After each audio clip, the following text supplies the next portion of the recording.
mention of this, her eyes slowly begin to turn into saucers. The brows end up lifting up as far as they can go, and she very, very noticeably tenses. Yes, this is what perhaps this person has in mind for you. Wouldn't be death, but might be worse. Just keep that in mind. And then Byron is just going to get up and leave. Okay. Could be worse. Could be raining. Dread. Alright. Since Marcus and Joseph are still busy, Jermaine, you eventually walk past Byron, and I suppose you're returning to the room where Leslie's at? Correct. Alright. Byron, what do you do now that you've left the room? I'm going to go find some food or something. Okay. Are you going to be hunting in Astoria, or you want to hunt here, but the place that you don't know? Yeah, I'll go back to Astoria. Alright, you're busy taking the metro back to Astoria or whatever. Drive over Marcus or something. I'll wave to him as I go by. He's in an access tunnel, I'm sure. Alright. Then, it actually ends up being the two of you, Jermaine and Leslie. As soon as you walk into this room now, I want you to make a willpower roll at difficulty 9, Aaron. The Iron Will not apply for the purposes of this. Looks like, no successes. Yep, it's a failure. Alright, in that case, the ping actually sputters out before proceeding to a full-wide alarm blaring, which confuses Leslie as it ends up dropping you to your knees. And you hear a dark voice say, just in your head for a few seconds, "If you want what you asked, then you will do as I bid.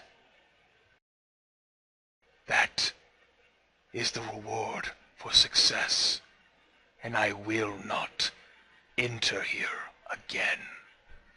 Just a friendly reminder." The alarm ends, and Jermaine regains full functionality of himself. Alright. Then, breathing hard, he's going to try to regain his composure as quickly as possible. Leslie is looking very concerned. She doesn't move, perhaps seeing that you might be like a prideful individual, but she looks concerned.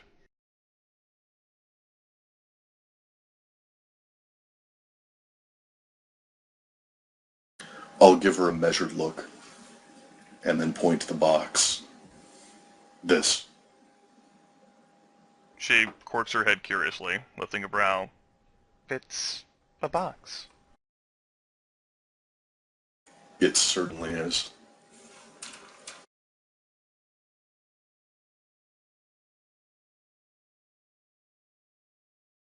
Anyway, I'm going to give you my cell phone number and Byron's cell phone number.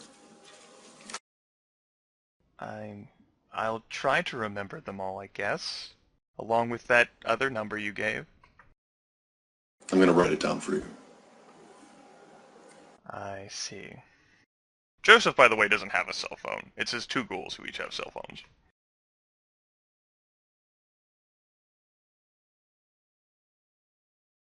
I assume there's a church phone, though. Perhaps she could have looked it up and called at some point. You and Byron have a talk. She lets out a snort. About as good as one such as him can provide, yes. In a joking demeanor.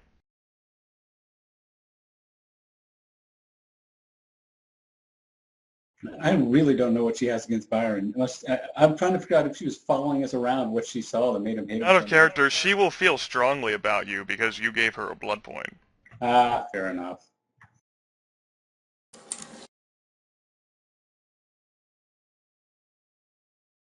Alright, you write down the numbers, and if you pass it to her, she'll put it away in a pocket. So do you have any plans for what you're going to do next?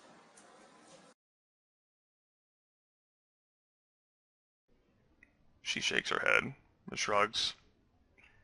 Always liked living life without plans. Sort of why I'd hoped to perhaps escape from it all here.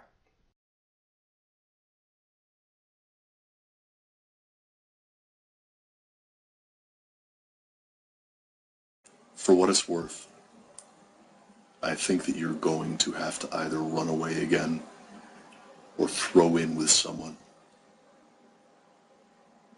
It's just a matter of making the choice. She gives this some thought, and looks at you with a cold, penetrating stare from her icy eyes. I'd asked Byron this. I will ask you. He said that you and your group are suffering from a variety of problems. He described them vaguely from these groups that I do not understand. So, which group solves the most problems?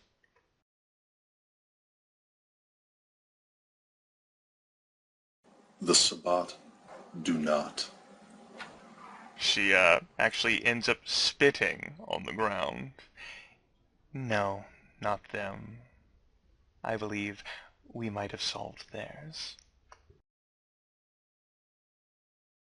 If you go to the Camarilla, then you'll win them political favor. This group. They'll benefit from it. If you go to the man whose contact I wrote on that paper before, you'll free them from blackmail and possibly win them a prize. It'll benefit me a lot too. If you go to the Anarchs, you might be able to stay there with them if they'll take you back. And you could run. I'm not sure what will happen to you with any of them.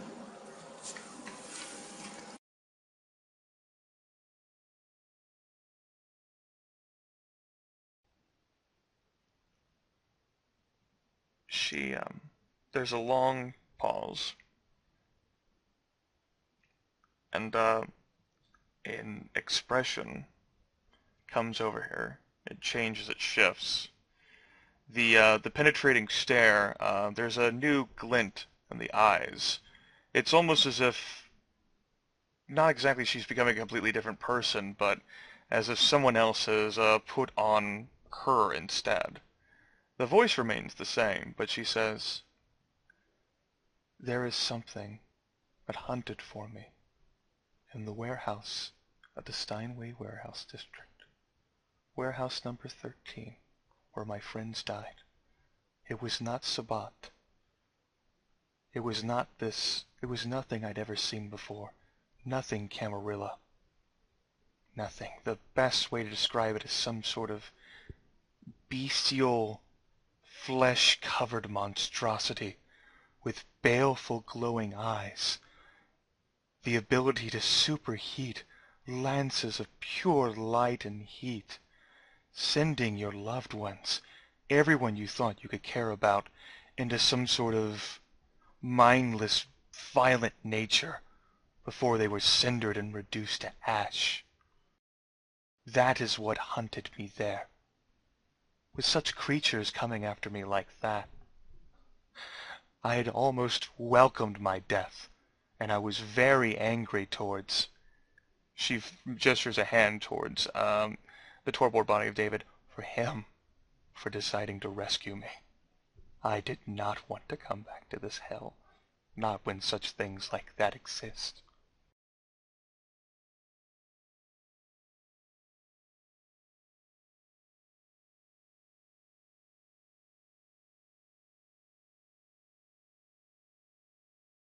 That still raises the question of what you're going to do. She laughs. These Scourge, they're a part of the Camarilla. These hunting packs, they're a part of the Sabbat. This, whatever it was that took out my friends, nothing I've seen or heard at any of my asking has even noted such a thing could possibly even begin to exist. But I had said the same thing just a few years ago about whether vampires could exist too, and here I am. The best option, it seems.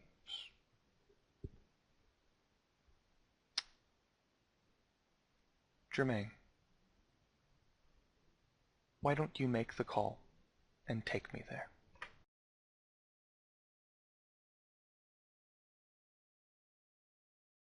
Okay.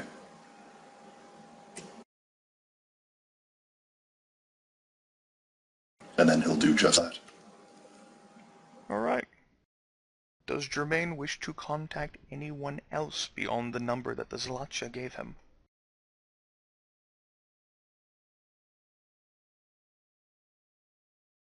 Nope. Okay. In that case, we're going to have a few options here. I'll present these to the player characters of where. Well, for the purposes of this session, it's going to be over, we'll say. What I want to focus on is what's going to happen here with Leslie and with Jermaine. So I want to continue going with Aaron through the resolution of this. If he has the time to staying around here tonight, then he and I can do that now, or he and I can do that some other day of his choosing. I can continue right now. In that case, it's up to you folks, you three. If you have things you wish to do now, including Jordan, that's fine. But since he's not going to call any of you, and those two are going to vanish, then this is what they're going to be handled. We can go ahead and say, for the purposes of generosity's sake, resolution, I'm still going to hold back on experience points for now because I haven't fully decided, but all of you can end up drinking back to your full blood pool points. Even Marcus, who is just going to be very scarred, although will not gain a derangement from what transpired in the subway. Woohoo! Whether Jordan continues to stream for you folks or not, I can't answer. I By am the willing way, to. oh, go ahead. I'm willing to keep streaming, but I have nothing going on at the moment, so I'm fine with seeing this resolution go through. That's not to say that something might come up in the next 30 minutes, and I might leave then. I just wanted to make it clear for you folks that, for all intents and purposes, the session is over, but this is going to be resolved, and it's important enough to roleplay out. Well, that said, what Joseph wants to do is based on the fact that everyone's going to be gone when it gets back. Yep, and even you, Jet, we're just going to say you automatically succeed on your saving throws. You're at full blood pool.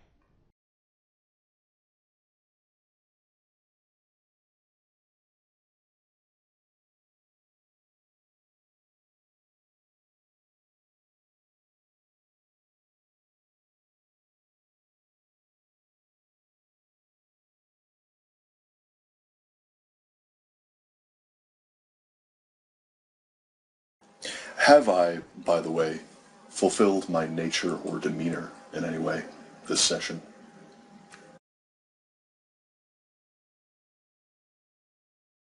Let's see, for the purposes of refilling willpower, it would be nature, not demeanor, and I hadn't allowed that for anybody else. So I tell you what, provide an explanation, not just for myself, but for all the other people here, players, to vote on, how you feel that your character would have fulfilled his nature. And the same goes for all of you others. Well, he might not have fulfilled it yet, but my nature as a rogue is that when I profit through individualism and selfishness, I get back willpower. And I'm about to hand this girl over to a Samitsi in exchange for starting on the path towards being a 7th generation. If you get turned there, I'll vote yeah. If you don't, Joseph's probably gonna shoot you. He's not going to tell you. Rain and Craig are there. I don't think there's any chance that they weren't there, didn't know what was going on. Well, That's fair. He's going to tell you. I that she assume went they were likely voluntarily. very much dealing with police work still. Yeah, following the thoughts of, things they'd seen and what had transpired. I mean, this is not the first incident that has occurred right in front of the church. He's going to tell Sure. you that she went voluntarily, which is true. Doesn't matter. He's gonna shoot you for that because as far as he cares, you just killed her. As far as he cares, you just did worse than kill her. It's up to Jermaine on how he ends up handling the situation, how he describes it to the players, and how the players end up responding, and perhaps I'll have some deception rolls being made amongst players if such a situation ends up happening. Regardless, Aaron's description that he provided for Jermaine earning willpower befitting the description of his rogue nature. How does that come across? Is it worthy of perhaps earning willpower back? I vote yes. I vote yes. Well, seeing as how my vote can't really stop them from doing this, I gotta vote yes either way. Well, you don't know what I'm going to be voting for. Well, I'm pretty much he's basically being a rogue. I don't know what everyone else in the party wants to do, but he's going against what the norm for the party wants to do. Regain a point of willpower when your self-centered disposition leads you to profit, materially or otherwise. At storyteller's discretion, accumulating gain without exposing your own weaknesses may let you regain 2 points of willpower. As well, you may regain a point of willpower when your efforts benefit the group to which you belong, when that benefit comes at the expense of another group. I am, by the way, going to be making sure that we do get the blackmail materials never released.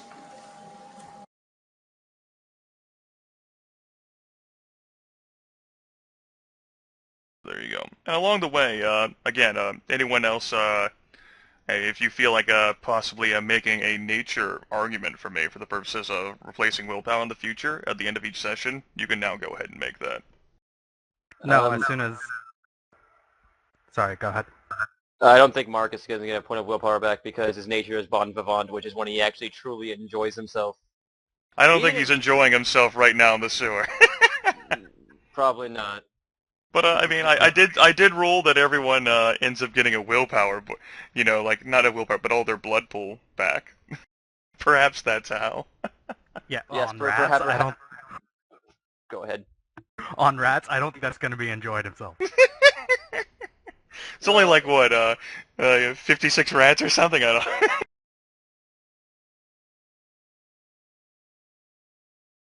That said, Joseph is, as soon as he gets back and realizes Cutter's gone, that is the exact opposite of his nature. He completely and utterly failed. Well, I mean, she has the ability to shimmer out and vanish and increase her stealth dice pool by 5. She's apparently been following and tracking for some time. She can even hide in a church. And with like a dice pool that's in the double digits for her hiding, there's practically no way of her failing. That's true, but the fact is that he wanted her not to get to the Zemitzi. As soon as she... well, you don't know where she's gone. The fact you know that she left with Jermaine. The fact is that she's gone. Yeah. The fact is that he no longer knows where she is, and she's no longer, as far as he's concerned, safe. Because Jermaine, he doesn't know. He doesn't know what he plans, whether he plans on taking her back to the Anarchs, whether he plans on taking her to him, but whatever it is, he is not protecting her anymore, and that is a failure in his eyes. To be fair, perhaps you did succeed in that caregiver aspect. You did charge right out there through the inky blackness in an attempt to help her after she had successfully performed a luring nature. Well, anyone else can say anything else, but if it was up to me, I'd actually vote he failed it. All right. I just felt like playing devil's advocate there for the purposes of that. Yeah, you may have failed at this session, but I think that past sessions you definitely, especially the first one where we found her, you definitely qualified for it. We'll keep going for the purposes of this session and in future sessions as well. Like whenever Okay. you guys want to propose the argument that your character would have gained willpower, then you can Okay. go ahead and say it not just to me but the entire party group. I think that's a good way of handling that. And Sure. Byron, what about your nature? Do you feel as if this was fulfilled in any way? He's been fulfilling it here and there. I mean, for the benefit of anyone watching this, it's his is conniver. That's his nature. Um, but so it's not obvious, probably, but he's definitely working towards different different goals than other people sometimes. Regain a point of willpower whenever you trick someone into doing something for you, or when you convince someone to help you against their own best interests. Right. I don't think he's done that. Neither do I. Not No, this one. He has 9. He's full of willpower. He's got 9 for 9 right now. But he's done Perhaps it. what he ended up saying to Leslie pushed her past the tipping point. Huh? It may If have. that's what he actually wanted. Yeah, there's a a note here too that I'll say that if Jermaine does tell Byron what he did, Byron and is completely truthful and says that she chose it, Byron Byron will just shrug. I mean, his conscience will be clear because he gave her the options as he knew them and told her that the guy was one sick bastard from the way he thought of it. So she knew what she was getting into. Okay. Ultimately, it might only end up being truly Jermaine who ends up exulting in his his nature here. This is a pretty big fulfillment of my nature, I think. Or pretty solidly my All right. nature. At any rate, all right. And again, like I said, experience points. I'll spend some time dwelling on that. As for the purposes of continuing here, yeah, you end up calling the number. You hear a raspy voice saying that, your arrival will be expected. And your trip, as you end up going through Queens to Manhattan, is without incident, without effect or anything. And you have no difficulty tracing your way back through Central Park. If you wanted to say something or interact with Leslie along the way, feel free to do so. I do, just to soothe my conscience a bit. I'm going to first tell her that he is of the clan that my former master was, and not to trust him. She will smile at you a bit and say, well, if I'm not supposed to trust anyone, why would I be expected to trust him? Don't trust the Samitsi, especially. They're not people. Not most of them. They're monsters. They might not be cruel, but they don't think like a person does. They're aliens. I see. And so these monsters, one of them had you enslaved? Yes.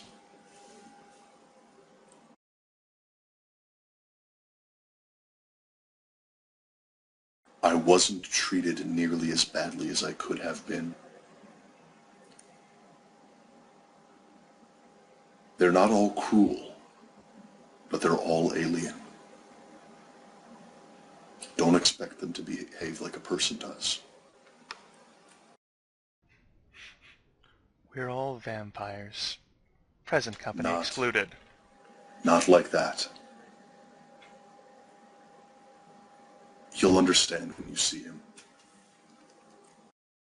Well, she maintains her perpetually confused look. No worrying about that vanishing. Right. No, eventually the ghoul and the perhaps a thin blood or caitiff or whatever weak vampire end up arriving at Central Park at fucking 2 in the morning. If she's a weak vampire. Well, there's no telling exactly what she is. All you know is that she can blend in with her surroundings like a chameleon. Yep. Alright. You two reach Central Park. She is clearly unnerved. She's probably heard stories about being here, too. Might end up being the first thing, like, never go to Central Park. So, and, There's no werewolves here, last I checked. right. Well, she ends up following you, and the way is dark, especially with Jermaine's sunglasses here. But I'll take the sunglasses off for the darkness. right. But as the says, you end up finding your way and retracing your steps. It almost seems as if it's it might be more difficult to do so normally, but it's as if it's calling to you. Some sort of weird, strange effect that sort of the pinging, by the way, has actually, for whatever kind and generous reason, has stopped. I am, by the way, going to be using my flashlight. Okay, right. The pinging has stopped, even though she is close by, right next to you, and instead has just been replaced by this sort of like calming, welcoming feeling, which is beckoning you, and you have no difficulty finding the shed, and the door is actually open, and waiting on the other side is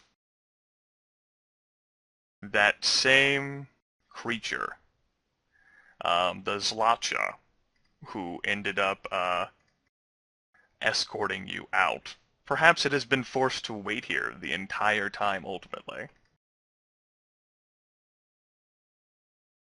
It, Leslie has a noticeable recoil upon spotting this thing in the shack.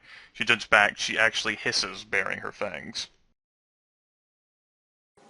I expect it's going to lead you down.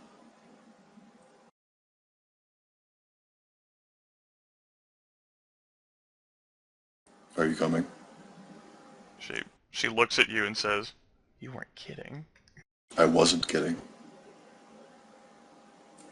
She is continuing to drink everything in. Clearly she is learning more of the setting, but the Zlacha begins its very slow descent, perhaps giving you all more time to reflect on your life choices and your unlife choices as begin descending down that staircase, which becomes increasingly narrow and natural until you get to the room with the two candles and the elevator.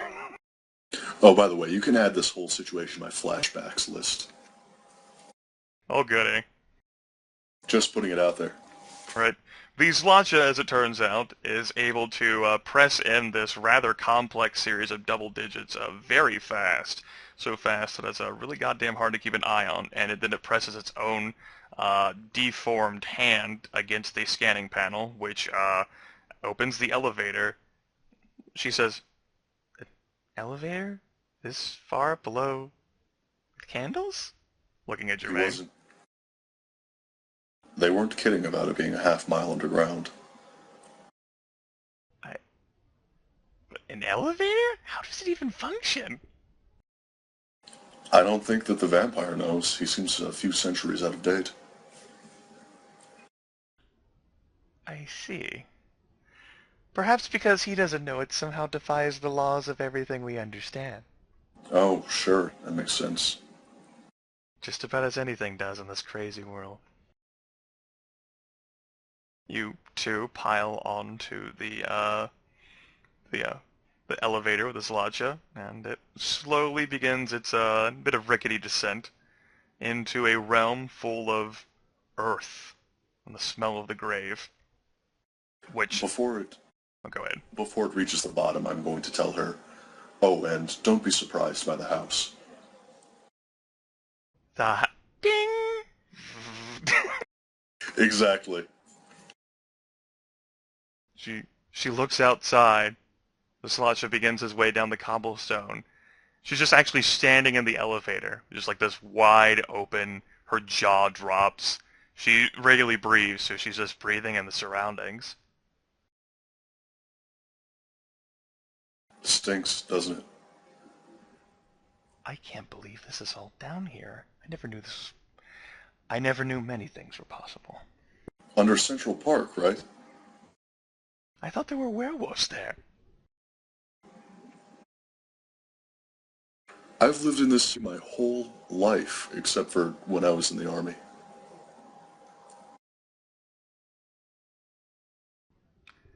Anyway. Come on. At edging, she does end up following Jermaine. It's just a sort of a continued like wide-eyed amazement, sort of like not exactly the whole chill and terror that happened whenever you were here and whenever you're still here. That would fucking make sense. Instead, it's like some sort of like childlike awe. Oh yeah, my guts are all still twisted up in terror. You know, the sensible emotion to have right now. Right. But eventually, through the walking and passageways for the cobblestone, you do make it to the ornate door that the Slacha opens, and grunting out a bit as you enter the ornate, immaculately decorated foyer area with all of its impressive marble statues depicting the human anatomy in all of its beautiful forms, as well as the tapestries and the ornate chandelier above. It sort of grunts out, "Master, Jermaine has arrived." Sort of, it doesn't actually stand around to wait. It shambles along a hallway away from you slowly.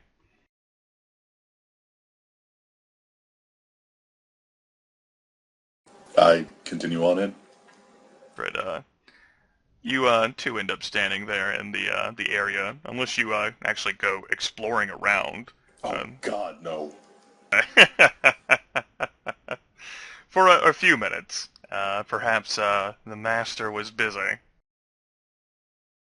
She doesn't say much. Doesn't say much of anything at all. Just continues to stare around with the sort of wide-eyed shock again, like, all of this, and it's so opulent. I've never seen such things. And here they are rotting under the ground. How could anyone possess such wealth? He's old. He's so old that centuries ago was brand new to him. I see.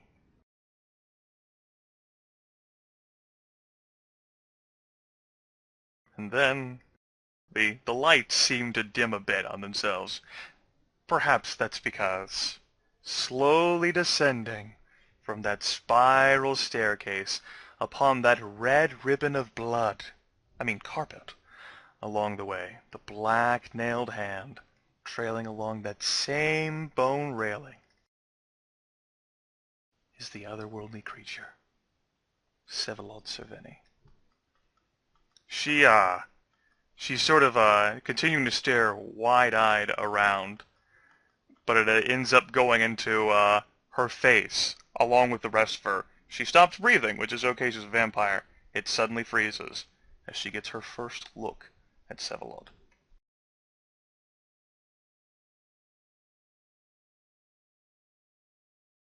Ah, Jermaine, I am so glad you found her. He finishes, trailing down the staircase, and begins slowly approaching. It, to Jermaine, who is familiar with such things, it is almost as if this is some sort of feral cat, stalking and then toying with its prey.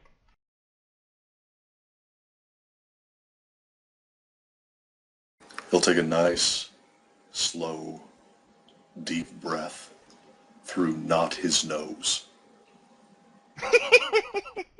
You taste the grave on your tongue.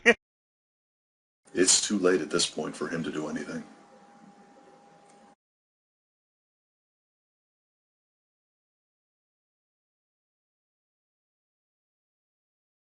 Either of these vampires could rip him in half.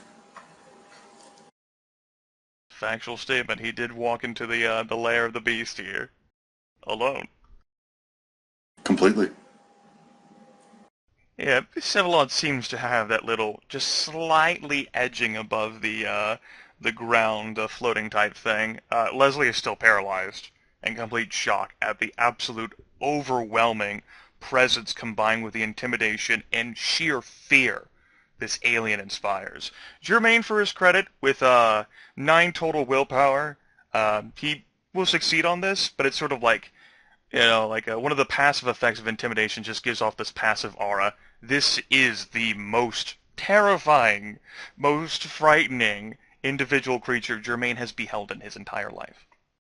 I have little doubt of that, especially considering how he feels about the Simitsi already. The alien smiles as he draws closer. And you must be Leslie Cutter, as you call yourself.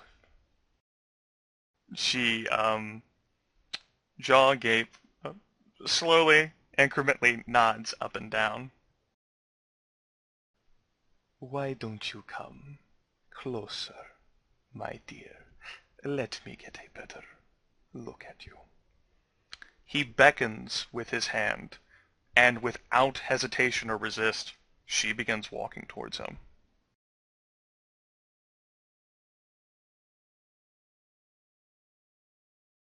Standing, whereas all of you end up towering above her to begin with, he is as if he is a tower in comparison, just this looming, massive structure right over her, peering down.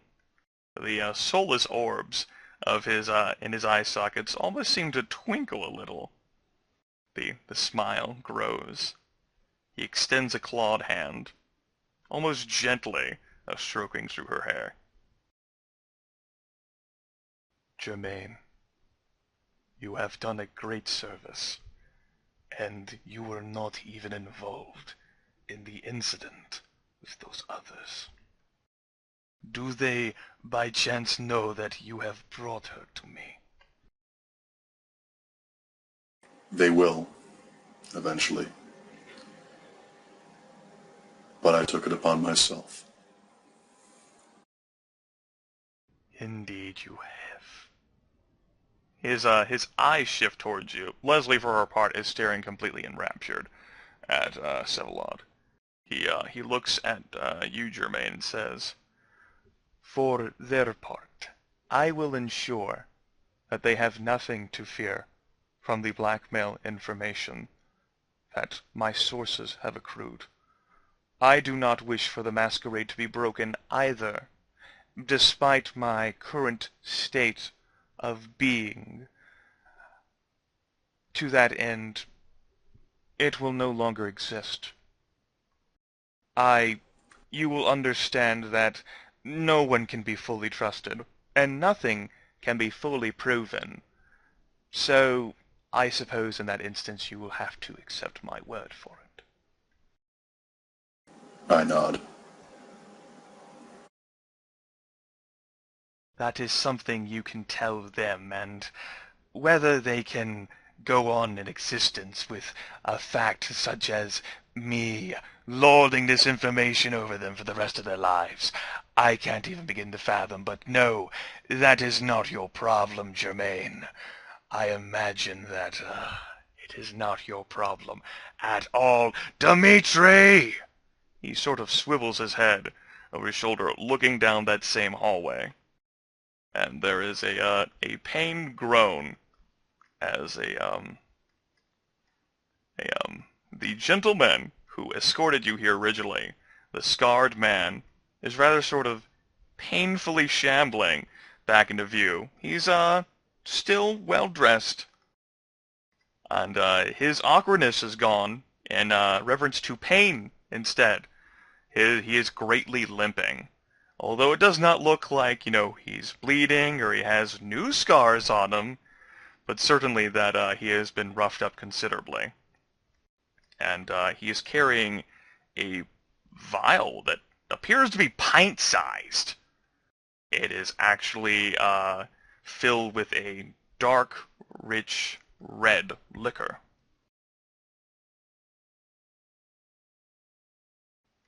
He ends up slowly shambling into the room. Yes, my master. Sevalod looks towards Leslie, smiles. Wait here one moment. Leslie her eyes perpetually follow Sevalod. He walks towards Dimitri. Takes the pint-sized flask from his servitor, who meekly and weakly nods, and walks up to you, Jermaine. Says, I do not know whether you need a drink just yet, but I do know that such purposes will be necessary for the process of making you as you wish. This will not be done just yet, of course, as there is more to be done before I am satisfied. One such as I does not merely make anyone a gay knight. However, he hands the flask to Jermaine.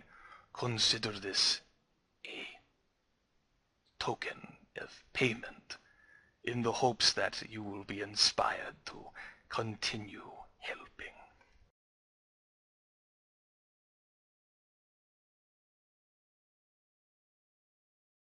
I'll nod slowly and take it from him. As Jermaine's hands touch the flask, it is cool to the touch. And the liquid very much is definitely not quite acidic, unlike what Sevalod revealed is currently running through his veins. I can also, should you imbibe some of that, teach you the principles of what will be required for you to be a proper Tzimisce, assuming you do not already know them. I do not. He inhales deeply and leans a bit closer, sort of getting a very long look. That was a failing of your sire.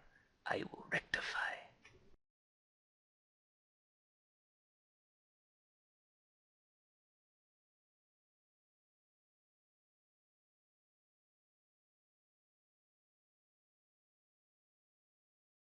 I'm going to try to regain my composure, but probably shudder a little bit in equal parts revulsion and terror. But the lips are curled upward. You fear me, understandably so. I assume you had a master, a domitor, like myself. And you are a mercenary, so... He leans back up a bit, but still towering a bit over Jermaine. You must have escaped, right? They died. I see. And brilliantly so, you were resourceful enough to take advantage.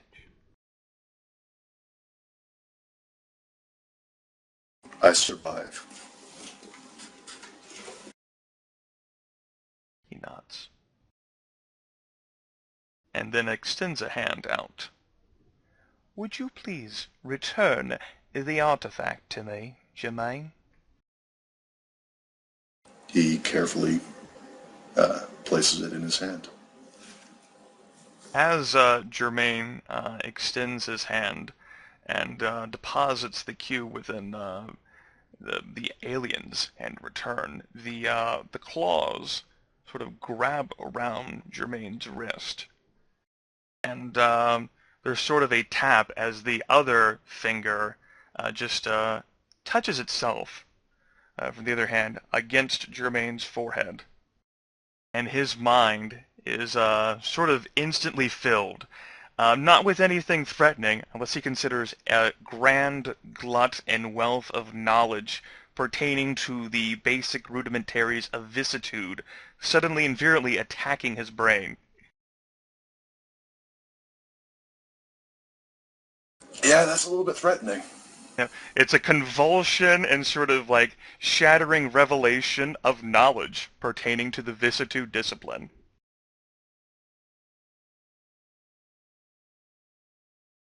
It takes some time, during which Jermaine ends up standing here, providing he does not actively end up resisting the Tzimisce elder.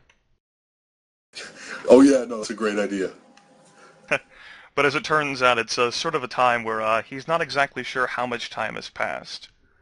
But Jermaine's eyes end up opening. He's actually still standing. The Zemitzi has apparently never let go of him. And he's never let go of the flask either, he says.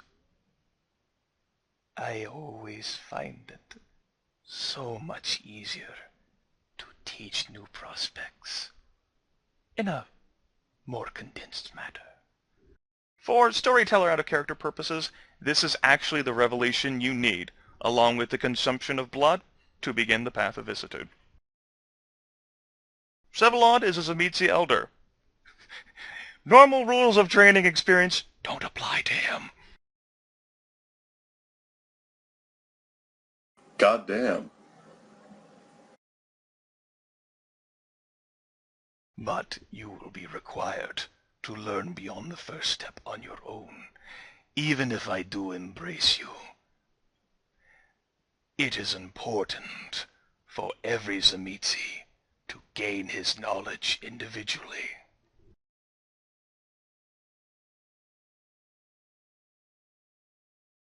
I understand.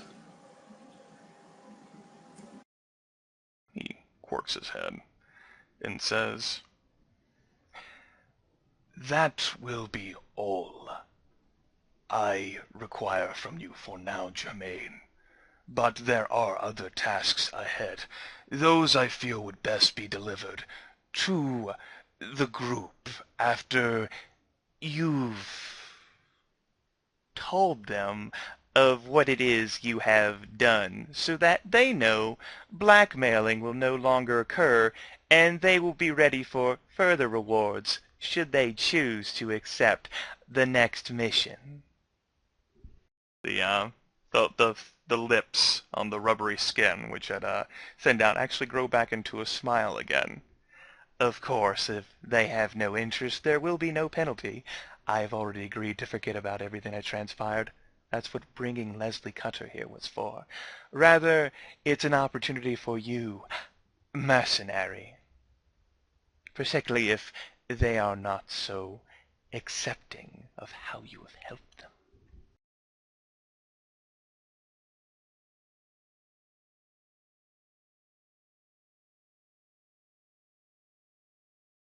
Okay.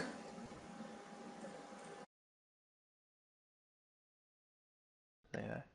He quirks his head.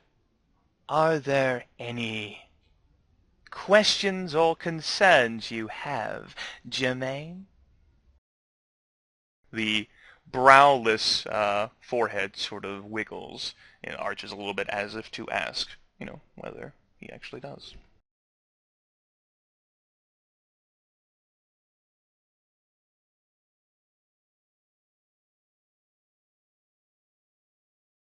Do I get to know how much more I need to do before I'll be embraced? He closes his eyes and tilts his head a bit and says, it will only be 2 more missions, the second of which rests upon the first. The first one, he tilts his head. It has been quite some time since I have left this underground area. Many years. And to an extent, I feel the world has passed me by so much, I don't know how I'd belong up there. My home is down here now, for better or worse. But I always wish a part of that modern life to be brought down to me, so that I may sample it and see how far life has come in my absence. Truly, humans have done so much, either out of their own ingenuity or through influence of Canaanites. Books you can access anywhere that will tell you anything. Connections that can span the entire ocean. How marvelous such creatures are. How resilient. To that end, my first request ends up being bringing 13 capable or intelligent or powerful or whatever sort of fashion you find to be remarkable humans to me. You could make them vampires if you so wished, but humans are simply the minimum requirement. 13, perhaps from all different walks of life, all different means and methods and how they've lived their lives. This is, how do they say, the Big Apple. Surely there are so many humans that will meet this criteria. Sometimes I have difficulty with my hair. Sevalod gives a very cutting glare to Dimitri, who is very still and trembles noticeably, for he looks back toward Jermaine. Consequently, I am forced to ask someone competent, someone whom I can make my child, someone such as you. The rewards for this can be whatever your friends and employees dream of asking. Perhaps they too would wish to learn the basics of, he gestures, what I have instilled in your mind, Jermaine. I am quite sure there's not that many Camarillas, Mitzi.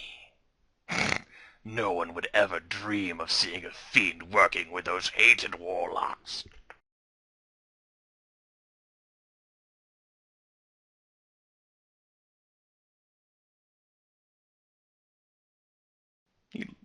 He pauses a bit in thought and looks back at Jermaine. That would be the next mission. 13. Whether it's humans or if you can somehow subdue and bring me vampires, it matters not whether they're this Camarilla or Sabat or Anox. He sort of snorts and goes into a laugh, or perhaps even independents such as myself.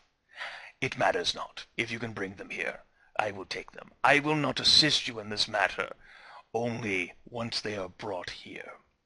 You may bring them piecemeal. I imagine you will have to do as holding around 13 individuals may be difficult. That is the first task. The second task after that, he shrugs, I don't exactly know. It depends on the 13 that are brought.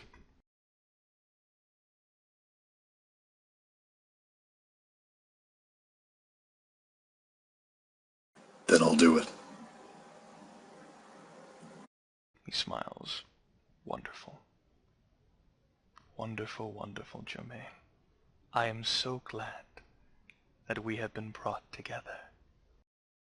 I had worried that I would be trapped down here for ever so long without anyone competent. The head sort of swivels again. Dimitri, once again, perhaps to Jermaine's happiness, trembles noticeably.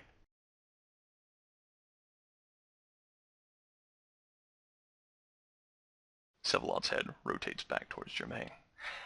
And again, if your friends don't understand, then by all means you are more than welcome to just do this alone. I will accept you, even if they do not, for I understand you, even if they do not.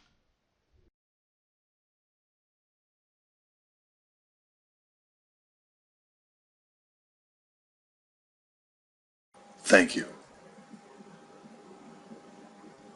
He smiles. I'm feeling generous today, I suppose, so are there any other questions, Jermaine?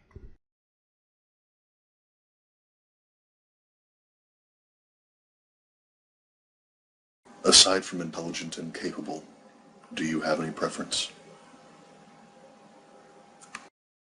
He quirks his head. No, I think the judgment call should be yours to make. I will inspect whatever it is you bring once it has been brought, As I said, mortals are certainly the minimum. If you can actually find ways to bring and subdue vampires, though, they would be better for my purposes, for they too have lived their lives. He shakes his head. I have no interest in diablerizing them, for such a thing is rather unremarkable and rather coarse. It is partly why I have protected myself from the fangs of others. However, they can reveal so much here.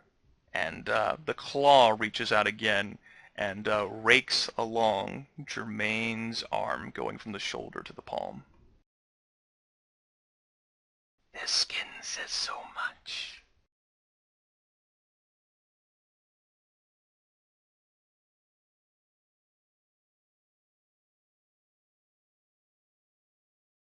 Does it, like, actually rip up the skin? No. Then he's going to shake in fear, but not stop it anyway. Right. It's a light scratch mark, but it causes no damage. It doesn't break the skin at all. Perhaps he is very familiar with just how much pressure is required to break the skin. That's a great thought.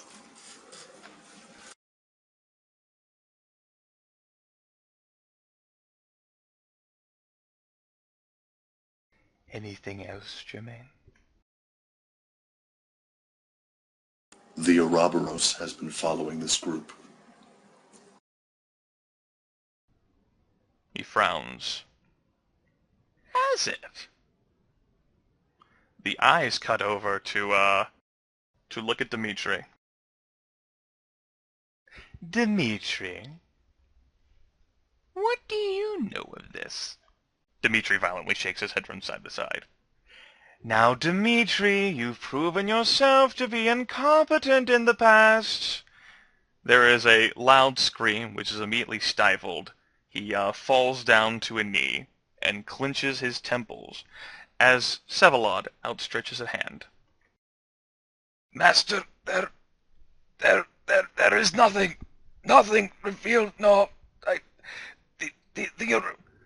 Now, if the Ouroboros is following them, then it must have been seen somewhere, and if you knew where their bases were, then you would know as well. Master, the world outside is... Don't give me any excuses, Dimitri. Almost as if you were scolding a child here. The Dragon Metro Cab Company.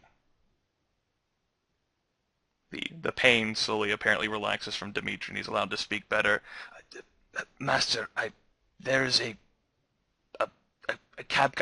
It is as if it transports people from one place to another.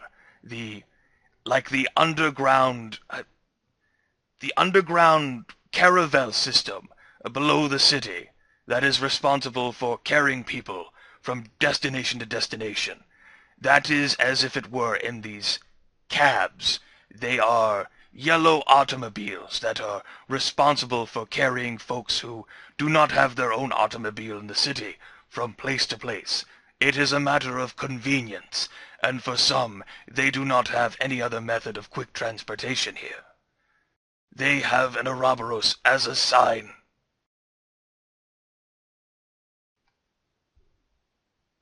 Coincidence? I do not know, Master. I've not looked into it. Sevalod frowns. Looks at Jermaine. Where have you seen this, Ouroboros? Moving across billboards, drawn in the sand, floating in fog. If he had eyebrows to lower as he squints down at Jermaine, they would certainly be lowered. A clawed hand comes up to his rubbery chin. Perhaps they are signs of my grandsire. I made mention of the fact that Lambak Ruthen, my grandsire, was here and fought during the Battle of New York. But after that one fateful day, He has vanished, and I'm not sure where. Neither is my sire, or the others I still have contact with.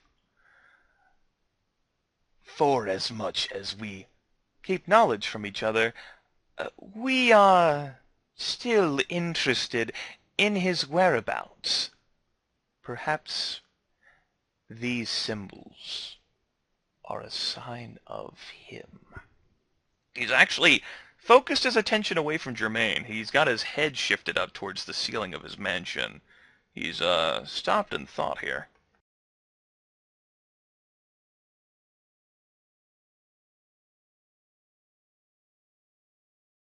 Jermaine will wait.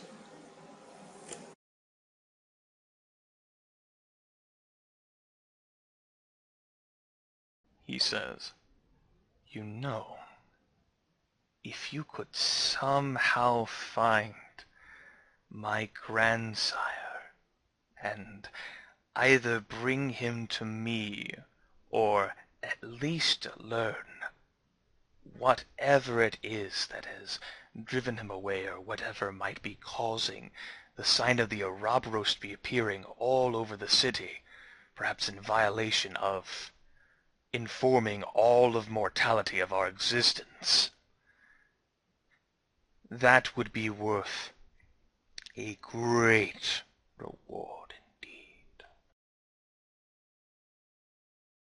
Tell me, beyond this vampiric embrace you are looking for, potential K-Knight." And perhaps to Germaine's utter horror and revulsion, the elder lowers his head back down and sort of inches it right close to Jermaine. "What else troubles you, little one?"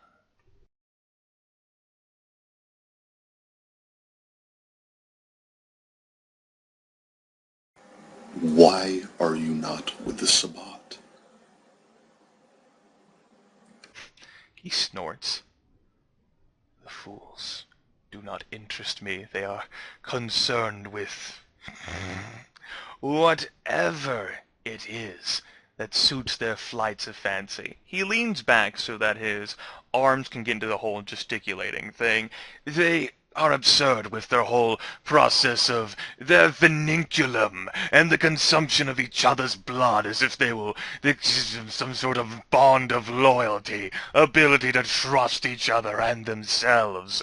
And they all go, 'We can take on the antediluvians. We'll hunt them down and drive them from the face of the earth.'" He stops and leans back down. "I have seen my grandsire, Lambakruth, in action, and he is but Methuselah, a mere child of Tzimisce.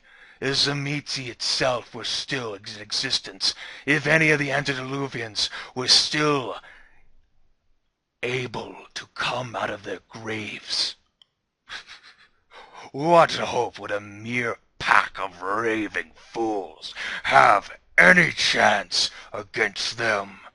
They have no chance against Cephalod Saveni, let alone Tzimisce."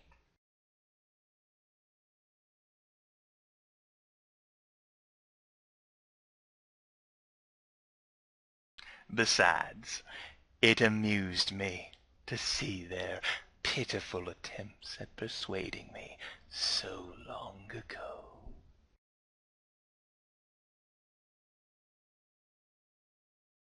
I have not seen one in quite some time, and if you were to be sired by me, you would have your own recruitment pains, I am sure, but you are so capable and have gotten this far, I don't think it would be much of a problem.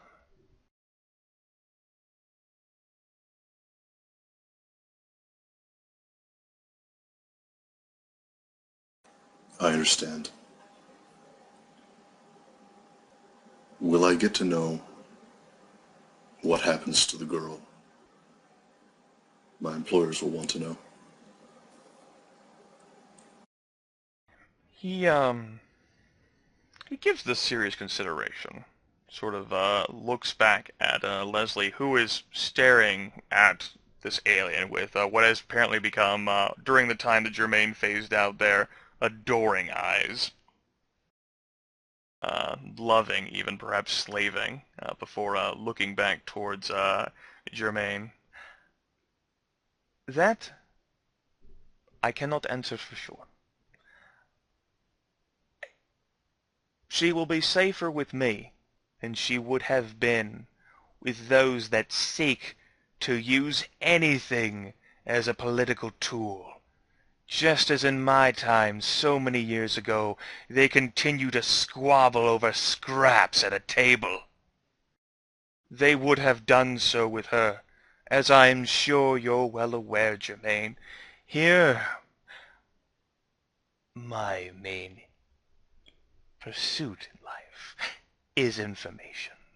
Information that I, given my... He glances down at himself for backup at Jermaine. Condition have a little bit of a hard time getting, for reasons which continue to escape me. He says this with a very exaggerated, sardonic look.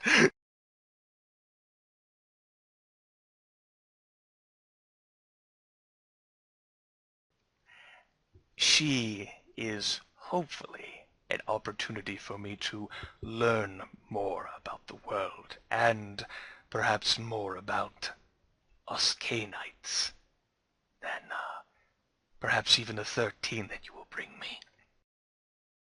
Besides, the fact that Archbishop Polonia was interested in her himself. There's a glint of glee, unmistakable glee, on the alien's face. Might be the most gleeful expression Jermaine has seen from an alien with rubbery skin. And he's seen a lot of them, let me tell you what. Indeed. Yes. Of course, I understand you don't have much dealings with him. He's kind of been booted out of his city. But, yes, he had a personal interest in her as well, as did that Theo Bell. So, I do believe she is best safe here with me, contrary to what your little Camarilla sycophant employers might think.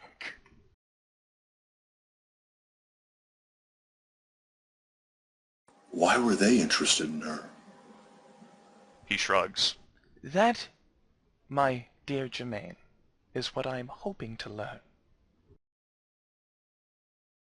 And perhaps along the way, he swivels back to look at Leslie. Adoring look. Absolute, the aura of servility is being projected has hit her full blast, and she had no hope of resisting that. Looks back at Jermaine and says, I am definitely hoping to learn that along the way, and she will be safer here than any other possible location. He, sort of glances at the roof. So long as the entirety of that Manhattan doesn't fall down upon my head, I think she'll be all right. And if it does, well, I'll still embrace you.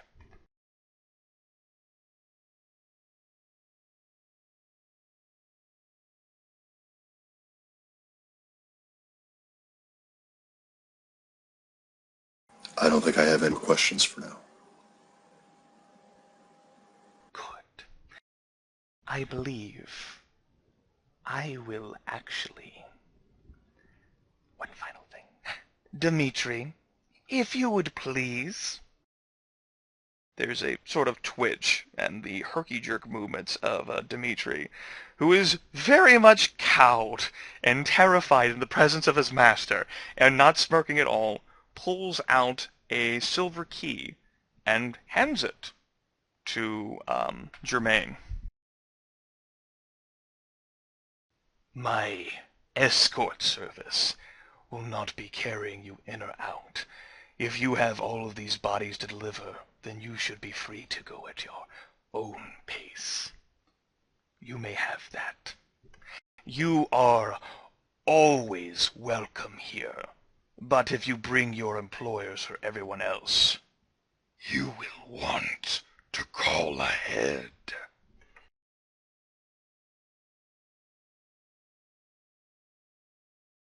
I nod, and if he doesn't, or I nod and take the key, and if he doesn't have anything else for me, I'll head on out. Nope. No, nothing else. Jermaine is able to leave with the watchful eyes of Vsevolod Cerveni following him.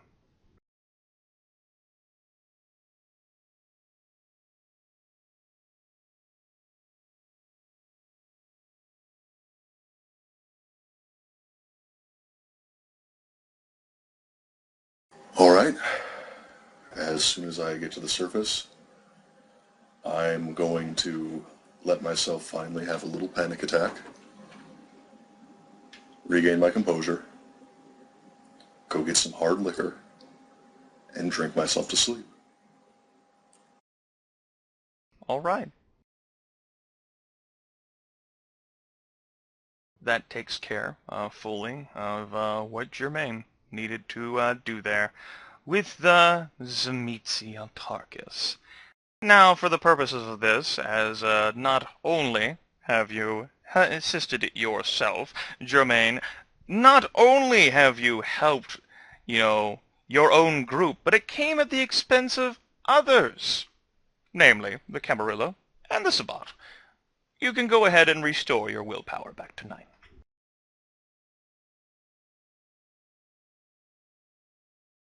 On that note, I'm going to drink that pint of Vitae and spend willpower to automatically succeed on the stamina check in order to successfully overdose. All right. There is, by the way, you'd only end up needing to drink not even all of that. The Elder's blood is so potent that it contains multiple blood points within that flask. Oh, well, then I just drank the one. Yep, there you go. You could still have another blood points worth in it. But that also increases my ghoul generation. Yes. Also, for the purposes of this, you are supercharged. By consuming this Vitae, for the purposes of you're not exactly sure how long, your intelligence, perception, and wits are effectively increased by 2 dots.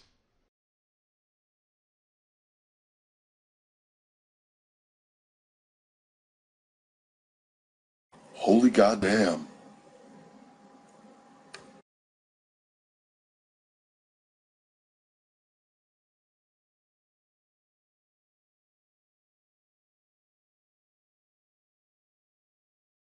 Also, your potence as well as fortitude are effectively increased by 1 dot each. Okay. This is the potent blood of a supremely powerful elder, despite the fact that he can no longer provide it himself, or it would be difficult unless you wanted to drink acid. Well, I mean, if this is the effect I get for it. No, it would deal like 5 dice of unavoidable, aggravated damage. I know. I mean, with your increased fortitude, it would only deal like 3 possibly, right? Hey, I mean, what if I had enough fortitude to soak all that? Right. And this will last for an indeterminate amount of time. In that case, we'll go ahead and do a reflection on that. What is Jermaine thinking and feeling now with his encounter and with the answers provided by Vsevolod? On the one hand, he's a lot closer to his personal goal. On the other hand, he feels like kind of an asshole. On the other hand, holy shit, the Tzimisce powerful ones are working behind the scenes right now. And another Tzimisce wants him to find out why. On the other hand, god damn it, he's working for the Tzimisce again.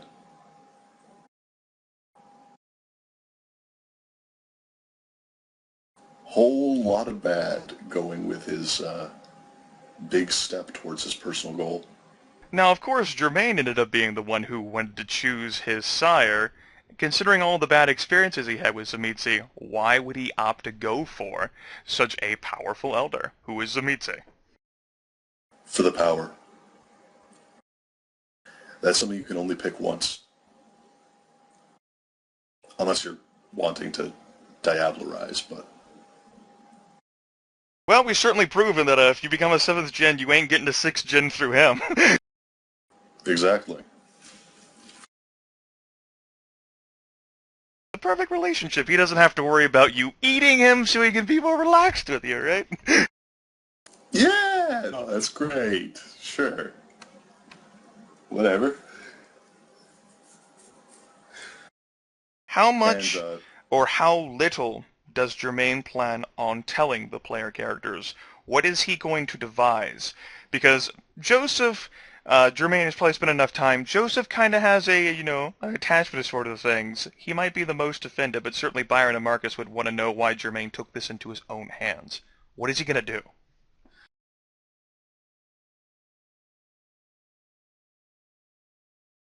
well, he's definitely going to say that he facilitated Cutter's choice. Aside from that, I'm not sure how he's going to approach it. Because you have to get into a situation where you're going to be, mechanically wise, you'd understand you're in character. He is going to have to attempt subterfuge of some kind in front of perhaps not just one, but 3 other vampires to explain what happened on this night. Well, I'm going to try to tell it in as much honesty as possible, while omitting the details that I feel are either unflattering or unimportant. Just that said, there is almost certainly that, well, everything considered, Joseph's going to die attacking you. Because if you do tell him the truth that you, depending on how much truth you do tell him, it's just knowing that, because Cutter didn't know what was going on. Joseph knows that. So you having taken her there, you told her, and whether or not you told her the truth, whether or not you lied, you chose to take her there. You chose to tell her information that led her there to a fate that is far, far worse than death, as far as Joseph's concerned. You not only tortured her, you killed her, as far as he's concerned, and that is the absolute. It's someone's going to die unless you really manage to lie your way through that with Joseph. Perhaps Jermaine can get help from the others, particularly Byron, since he was being persuasive as well with the possible opportunities. And certainly Joseph was in front of the entire group as well whenever Jermaine gave Leslie the number to this place, if she ever chose to call it of her own volition.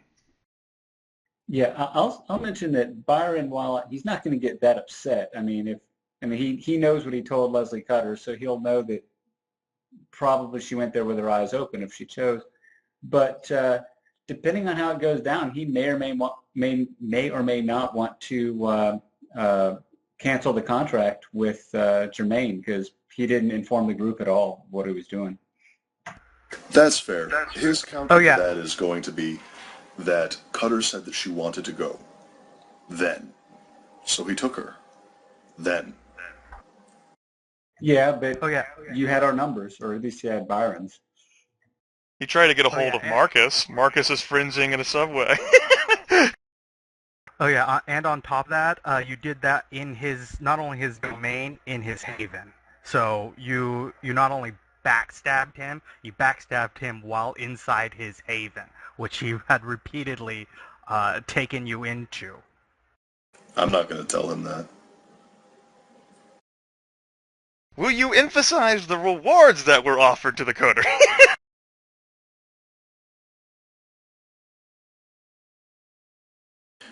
I answered her questions honestly, and then took her where she chose to go.